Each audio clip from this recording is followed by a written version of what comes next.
Frère, sœur, as-tu déjà ressenti ce trouble étrange dans ton esprit sans pouvoir l'expliquer? Cette paix qui se retire quand une certaine personne entre dans la pièce? Ce sourire qui paraît sincère, mais qui laisse derrière lui une fatigue, une lourdeur, une confusion? Jésus l'avait annoncé. Avec une autorité douce mais ferme, il a dit « C'est à leurs fruits que vous les reconnaîtrez ». Ces paroles ne sont pas une menace, elles sont une protection, car le Christ savait que le plus grand danger pour l'âme ne vient pas toujours de l'ennemi déclaré, mais de celui qui marche à nos côtés, qui parle notre langage, qui prie avec nous, tout en nourrissant un autre esprit. Il y a des loups qui ne grognent pas, ils sourient, ils bénissent de la bouche et détruisent dans le secret. Et si tu es ici aujourd'hui, ce n'est pas par hasard, c'est parce que ton esprit a commencé à se réveiller. Peut-être que tu as toléré trop longtemps certaines présences. Peut-être que tu as justifié des comportements qui t'éteignaient. Peut-être que tu as confondu patience spirituelle et aveuglement émotionnel. Mais écoute bien ceci, et laisse ces mots descendre profondément en toi. Dieu t'aime trop pour te laisser entourer de faux visages. Il t'aime trop pour laisser ton appel être ralenti par des relations déguisées en bénédiction. Ce message n'est pas là pour t'endurcir. Il est là pour t'éclairer. Car le discernement n'est pas de la méfiance. Le discernement est une grâce. Dès les premières pages des Écritures, Dieu nous montre que le mal ne se présente presque jamais comme le mal. Dans le jardin d'Éden, le serpent ne vient pas avec la violence, il vient avec des paroles séduisantes. Il se fait passer pour un conseiller, pour une voix sage, pour une présence rassurante, et c'est ainsi que fonctionne encore l'ennemi aujourd'hui. Il ne t'attaque pas toujours de front, il s'infiltre par les relations. Il utilise des visages familiers, il se cache derrière des mots spirituels. Mais Dieu, lui, voit le cœur. Et il veut t'apprendre à voir au-delà des apparences. Souviens-toi de David. Quand Dieu l'a choisi, personne ne l'avait vu. Même le prophète Samuel regardait la stature, la prestance, l'évidence humaine. Mais Dieu a dit, « L'homme regarde à ce qui frappe les yeux, mais moi, je regarde au cœur. » Voilà la clé. Tu ne peux pas toujours voir le cœur, mais Dieu peut te faire le discerner. Et quand il commence à t'ouvrir les yeux, cela commence souvent par un malaise intérieur, une paix qui se retire, une joie qui s'éteint, un feu qui faiblit. Ne méprise jamais cela. Ce n'est pas de l'imagination. C'est le Saint-Esprit qui murmure. Même Jésus n'a pas été épargné. Parmi les 12, il y avait Judas, un proche, un intime, un homme qui priait, servait, marchait, mais dont le cœur était ailleurs. Et pourtant, Jésus savait. Il n'a pas réagi dans la chair. Il est resté droit, paisible, aligné, car Dieu ne t'appelle pas à la paranoïa. Il t'appelle à la lucidité spirituelle. Et voici ce que tu dois entendre aujourd'hui. Si Jésus a connu la trahison d'un proche, ta douleur ne signifie pas que tu as échoué. Elle signifie que tu marches sur un chemin où le discernement devient nécessaire. Peut-être que Dieu ne t'a pas encore tout montré, mais il t'a déjà donné assez de signaux pour que tu commences à écouter ton esprit. Alors, avant d'aller plus loin, fais ceci avec moi. Écris cette prière, même si ta voix tremble. Seigneur, révèle-moi ce que mes yeux ne voient pas. Ce n'est pas une phrase, c'est une clé, car Dieu ne veut plus que tu sois manipulé. Il ne veut plus que tu sois ralenti. Il ne veut plus que tu donnes ton énergie à des relations qui assèchent ton âme. Il veut t'entourer de personnes justes, alignées, pures dans leurs intentions. Dans la suite, nous allons entrer plus profondément dans les Écritures. Nous verrons pourquoi Dieu permet parfois la présence des fausses personnes, comment reconnaître leurs fruits et comment marcher dans la paix sans haine ni culpabilité. Reste bien avec moi. Si ton cœur brûle en ce moment, ce n'est pas une émotion, c'est un appel. Alors avançons. Il y a une vérité que peu osent entendre, et pourtant elle traverse toute la parole de Dieu comme un fil discret mais puissant. Dieu ne retire pas toujours immédiatement les fausses personnes de ta vie, non parce qu'il ne les voit pas, non parce qu'il approuve leur présence, mais parce qu'il se sert parfois de leur proximité pour former ton discernement et éprouver ton attachement à lui. Écoute bien ceci, car c'est une clé spirituelle majeure. Dans le livre du Deutéronome, Dieu avertit son peuple qu'un faux prophète peut surgir, faire des signes, dire des paroles qui semblent justes, et pourtant Dieu dit « L'Éternel votre Dieu vous met à l'épreuve, pour savoir si vous l'aimez de tout votre cœur. » Cela veut dire une chose très profonde. Certaines relations ne sont pas là pour rester. Elles sont là pour révéler. Révéler si tu cherches encore l'approbation humaine. Révéler si tu préfères la paix de Dieu ou la compagnie des hommes. Révéler si tu écoutes l'esprit ou si tu t'accroches par peur de perdre. Beaucoup prient, Seigneur, enlève cette personne de ma vie. Mais Dieu répond parfois, et toi, m'obéiras-tu si je te demande de lâcher? Car Dieu ne force jamais ton détachement. Il t'éclaire, il t'avertit, il te parle dans le silence. Mais il attend que tu fasses le choix. Souviens-toi de David et de Saül. Saül avait déjà été rejeté par Dieu. David avait déjà été oint. Et pourtant, David continuait à vivre sous l'ombre d'un roi toxique, instable, jaloux. Pourquoi?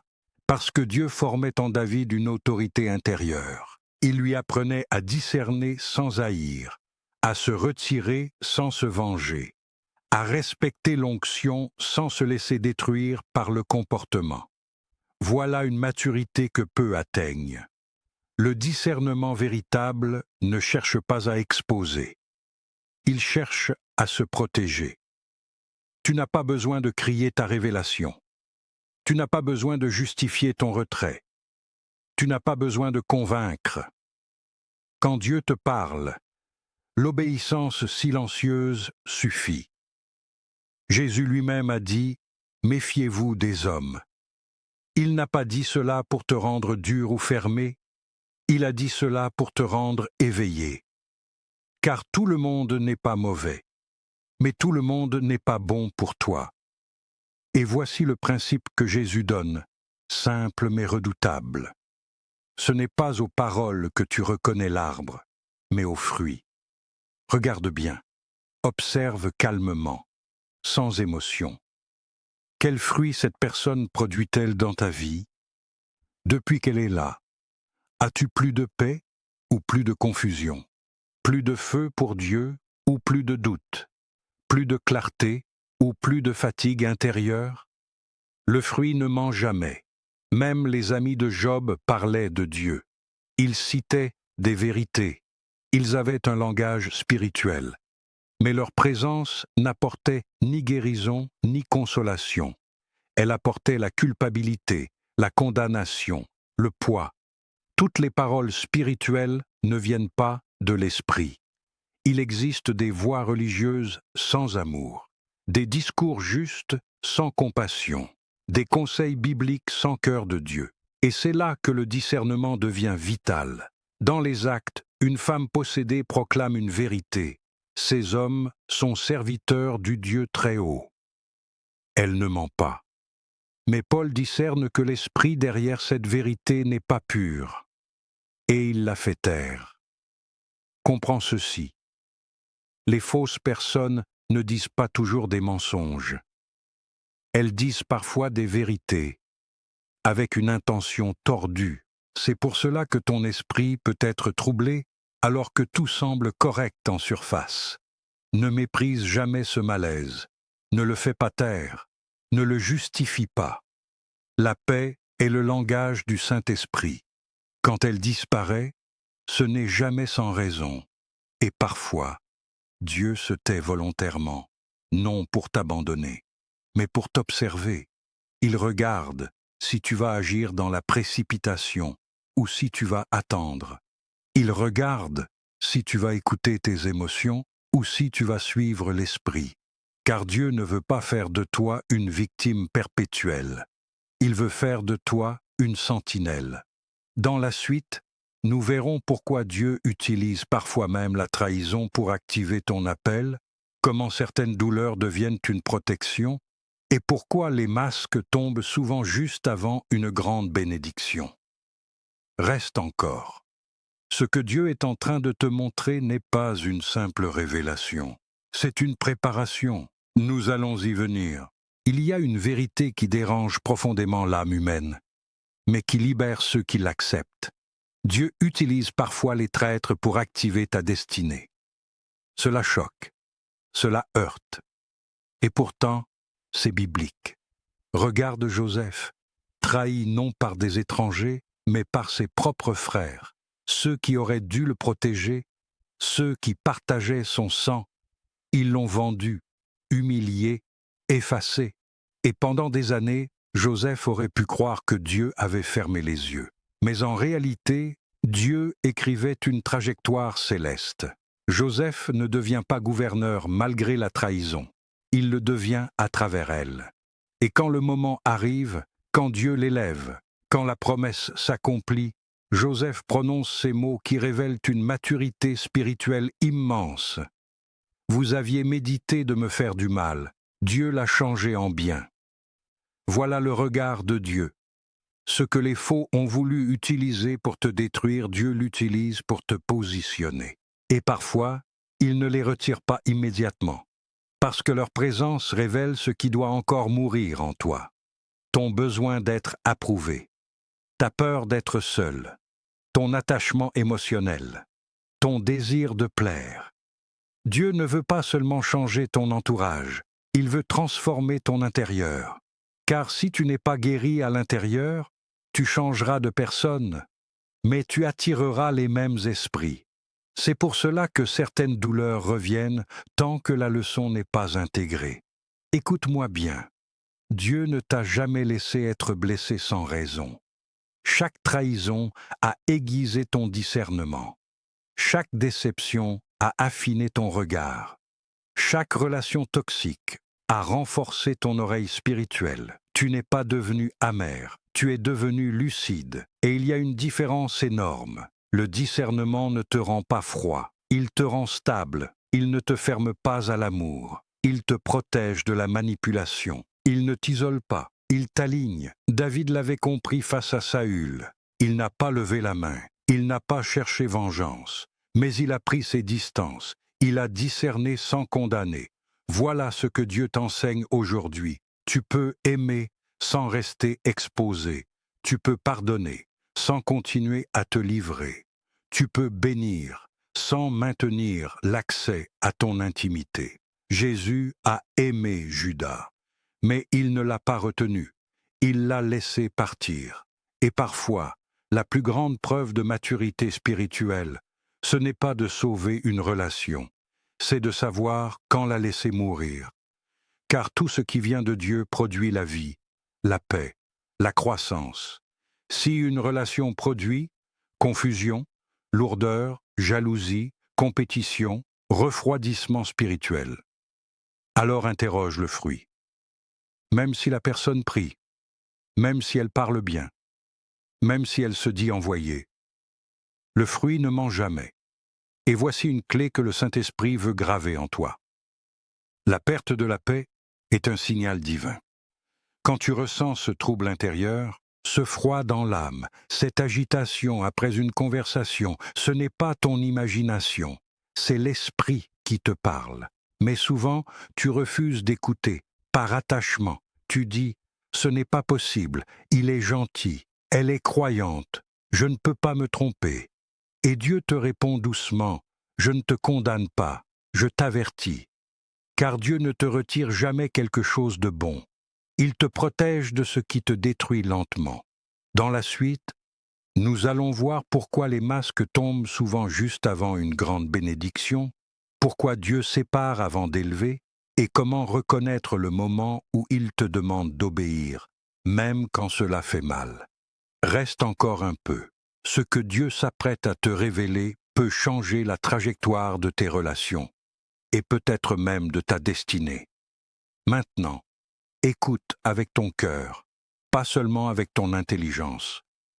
Il y a une saison très précise où Dieu agit avec une fermeté particulière dans nos relations. C'est juste avant l'élévation. Avant chaque montée, il y a une séparation.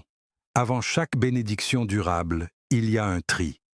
Avant chaque expansion spirituelle, Dieu assainit l'environnement. Et c'est là que beaucoup se trompent. Ils croient que la perte est une malédiction.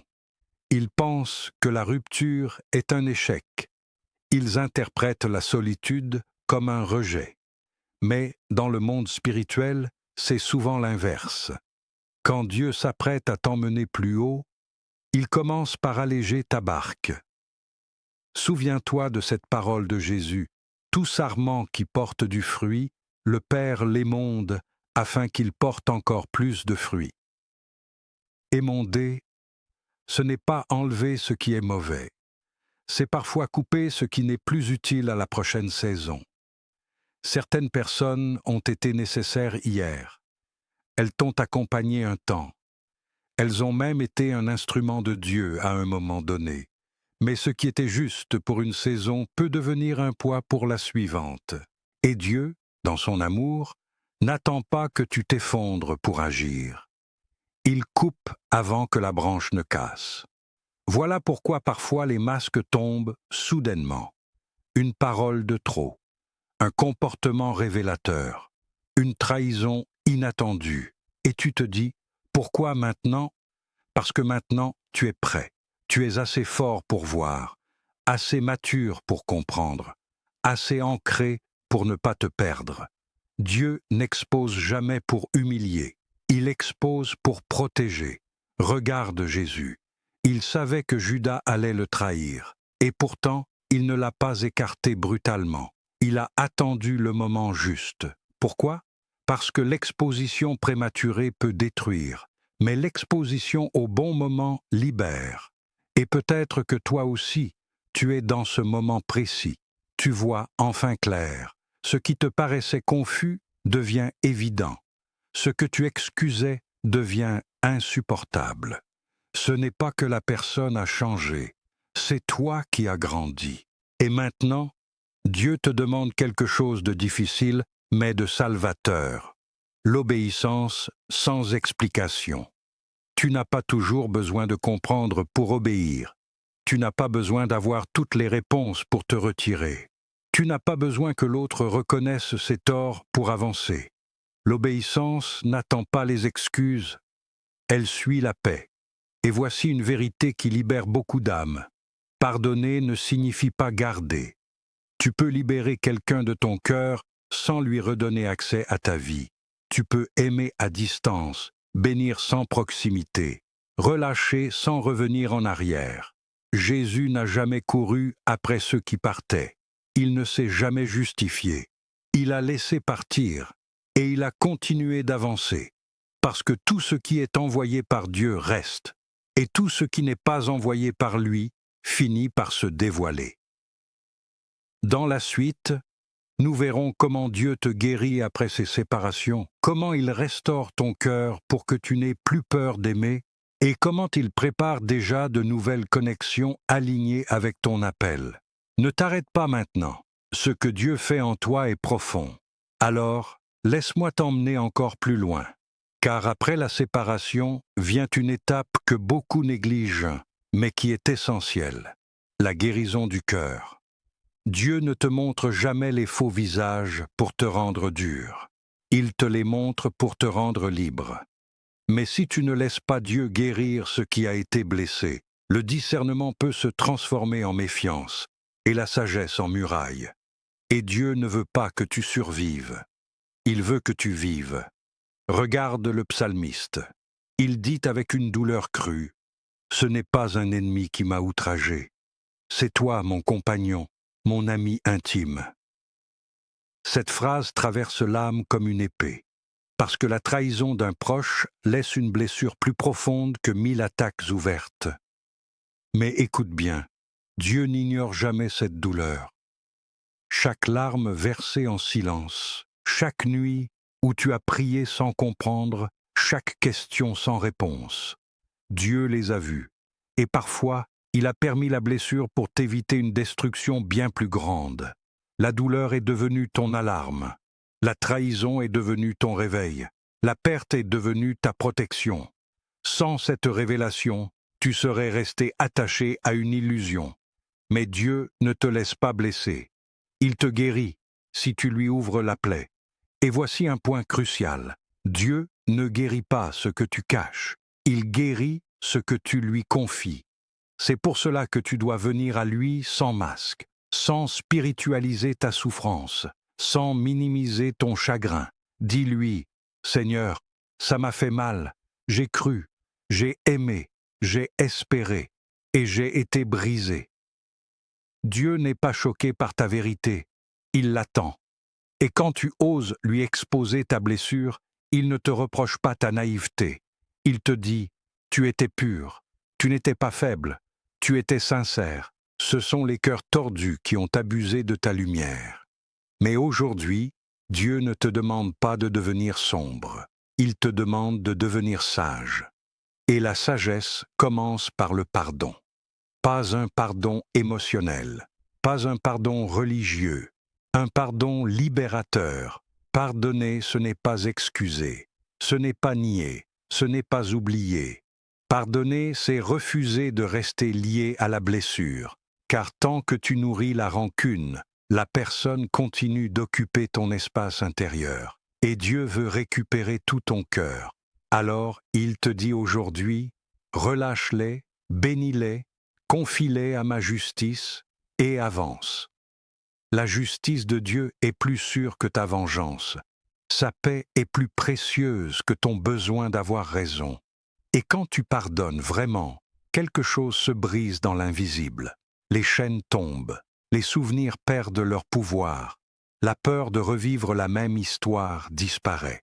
Et c'est là que Dieu commence à reconstruire. Il ne rebâtit pas à l'identique. Il rebâtit en mieux. Il te donne un cœur plus ancré, un discernement plus affiné, une paix plus stable. Et surtout, il commence à préparer les bonnes personnes. Car écoute ceci avec attention. Toute personne n'est pas Judas. Dieu a aussi préparé des Jonathan pour David, des Ruth pour Naomi, des Élisabeth pour Marie, des Aaron pour Moïse, des âmes loyales, silencieuses, fidèles, alignées. Mais tu ne les reconnaîtras que si ton cœur est guéri. Sinon, tu rejetteras les bonnes connexions par peur, ou tu confondras la douceur avec un piège. C'est pourquoi Dieu te guérit avant de t'entourer.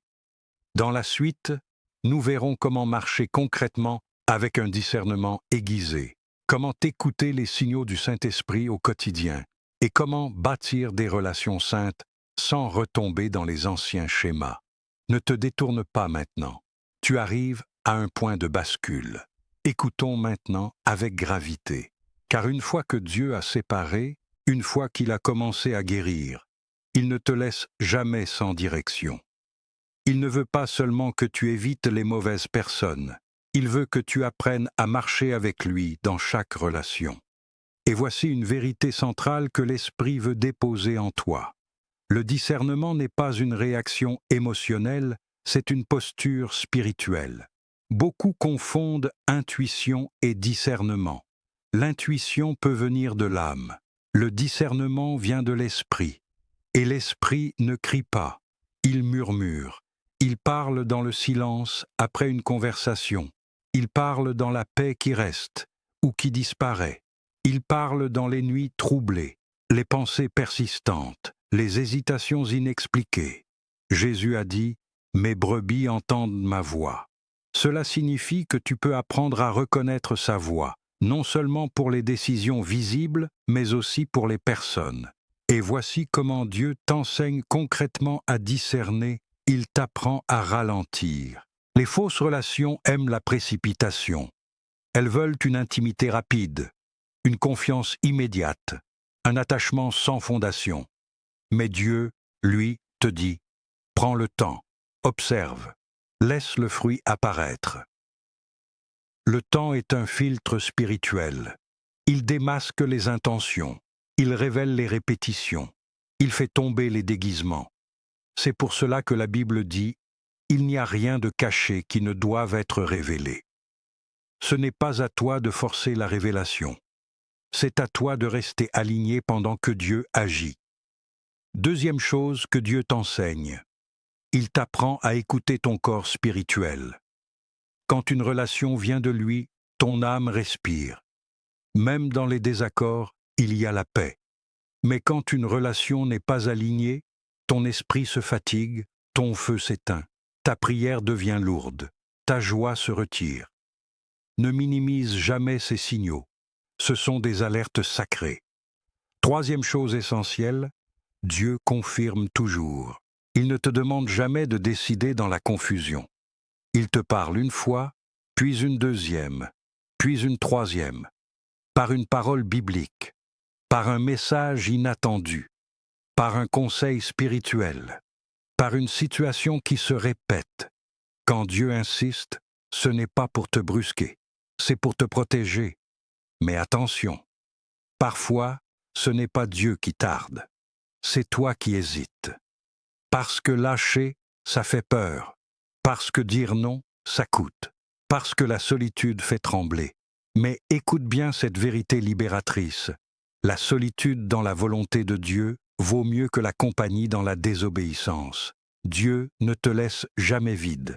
S'il enlève, c'est pour remplir. S'il sépare, c'est pour aligner.